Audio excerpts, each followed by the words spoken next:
সূর্যের কারণে বান্দার মাথার মগজগুলো বাতের মারের মতো গড়িয়া গড়িয়া পড়বে। আর আল্লাহ তাআলা ডাক দিয়ে বলবেন, হ্যাঁ অপরাধীরা রে, আজকে কোথায় পালাবি? দুনিয়ার জমিনে তো অনেক বাহাদুরি দেখাইছিস। এমন ভয়ঙ্কর দিন, সেই দিন হবে মানুষ কল্পনাও করতে পারবে না। এমন ভয়ঙ্কর দিন হবে, হাসরের ময়দানে প্রত্যেকটা মানুষ একটা নেকির জন্য দৌড়াই থাকবে, একটা নেকির জন্য জান্নাতে চাইতে পারবে না। হাসরবাসীরা এমন কঠিন পরিস্থিতিতে পড়বে রে, এমন কঠিন পরিস্থিতিতে পড়বে, মানুষগুলো ভাবতে পারবে না।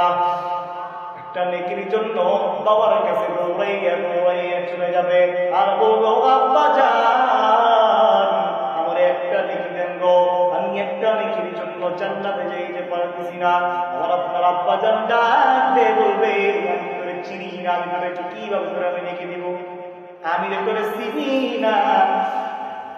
ডাক দিয়ে বলো, আব্বা জান দুনিয়ার জমিনে আপনি আমার অনেক সহযোগিতা করেছেন, ও আব্বা জান আমারে আপনি ছোট থেকে পাইলা পাইলা বড় করেছেন। ওই দিন আমার আপনার আব্বা জান ডাক দিয়ে বলবে, আমি তোমারে চিনি না, তোমারে চিনি না। তখন দৌড়াইয়া আম্মার কাছে চলে যাবে, ডাক দিয়ে ওর আব্বা জান, ও আব্বা জান একটা নেকি দিয়ে আপনি আমার সাহায্য করেন। ওই দিন আমার আম্মা জান বলবে, না না দুনিয়ার জমিনে তোমার বিবাহ হয় নাই, আমার সন্তান কোত্থেকে আসবে? দৌড়াইয়া দৌড়াইয়া ভাইয়ের কাছে চলে যাবে, ভাইও এক কথা বলবেন, আমি তোমারে চিনি না। দৌড়াইয়া বোনের কাছে চলে যাবে, বোনও এক কথা বলবে, আমি তোমারে চিনি না। হাসরবাসীরা অতিষ্ঠ হইয়া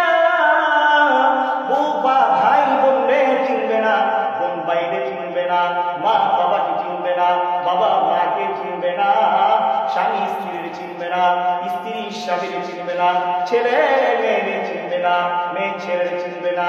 এমন কঠিন পরিস্থিতি হবে, ওই দিন মানুষগুলো দৌড়াইয়া দৌড়াইয়া হযরতে আদমের কাছে চলে যাবে, ডাক দিয়ে বলবে, বাবা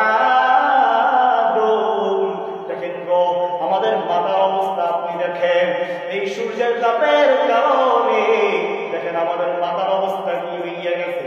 বাবা আদম আপনি একটু সাহায্য করেন। ওই দিন হযরতে আদম আলাইহিস সালাতু ওয়াস সালাম ডাক দিয়ে বলবে, হাসরবাসীরা রে, আমি আদমের পক্ষে সম্ভব নয়, আমি আদমের পক্ষে সম্ভব নয়। তখন হাসরবাসীরা দৌড়াইয়া দৌড়াইয়া হযরতে ইব্রাহিম আলাইহিস সালাতু ওয়াস সালামের কাছে চলে যাবে।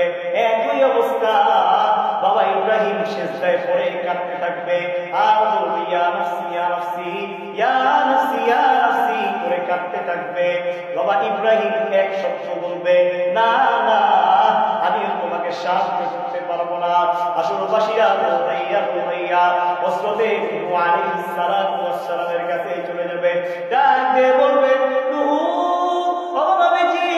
দেখেন মাথার অবস্থা কি অবস্থা হয়েছে, আল্লাহরে বলেন তাড়াতাড়ি বিচার করে দেয়। ওই দিন নূহ আলাইহিস সালাতু ওয়াস সালাম একই জবাব দিবে। তখন হাসরবাসীরা দৌড়াইয়া দৌড়াইয়া হযরতে ঈসার কাছে চলে যাবে, ডাক দিয়ে বলা, নবীজি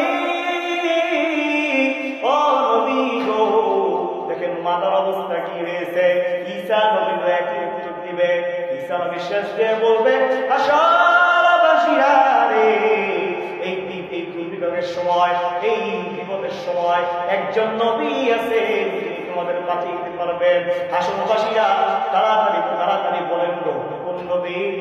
ঈসা আলাইহিস সালাতু ওয়াস সালাম ডাক দিয়ে বলবে, যার নাম হলো হযরতে মুহাম্মদুর রাসূলুল্লাহ সাল্লাল্লাহু আলাইহি ওয়াসাল্লাম।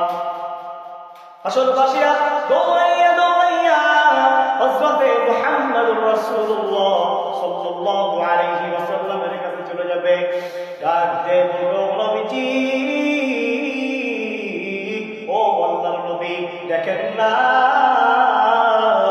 আমাদের মাথার অবস্থা কি হয়েছে, সূর্যের আলোর কারণে আমাদের মাথার মগজগুলো বাতের মারে গড়িয়া গড়িয়া পড়ে গেছে।